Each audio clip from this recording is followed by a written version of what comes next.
Galit na ang pamilya ni Secretary Kim kay Brandon pero hindi susuko si Brandon at gagawa siya ng paraan para mapatawad na siya ni Secretary Kim.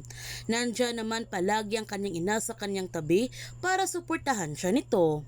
Nakita ni Felix na naghahanda ng pagkain si Brandon para sa kanyang anak. Hindi nagustuhan ni Felix ang pinagagawa ni Brandon dahil sinaktan niya ang kanyang anak at hindi niya tinupad ang pangako nito sa kanila. Pinagsabihan ni Felix si Carlota na hindi makakatulong sa kanyang anak ang mga pinagagawa ni Brandon. Hindi makakabuti sa kanyang anak na sinaktan ito ni Brandon.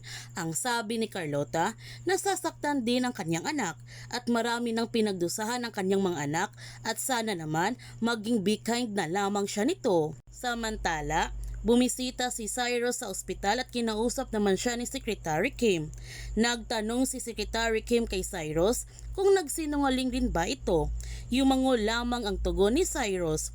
Ang sabi ni Secretary Kim na pakiramdam niya na pinagkaisahan siya nito ng dalawang magkakapatid. Ang sagot ni Cyrus, nagsimula ito sa kanya kaya kasalanan niya itong lahat. Ang sabi ni Secretary Kim, kaya ba siya nagpapanggap bilang si Ninja Boy para protektahan si Brandon? Dito na kaya mapapatawad ni Secretary Kim si Brandon kapag mapatunayan niya na totoo ang mga sinasabi ni Brandon na kaya niya ito itinago na siya si Ninja Boy para protektahan siya nito. Ma-appreciate kaya niya ang mga ginagawa ni Brandon?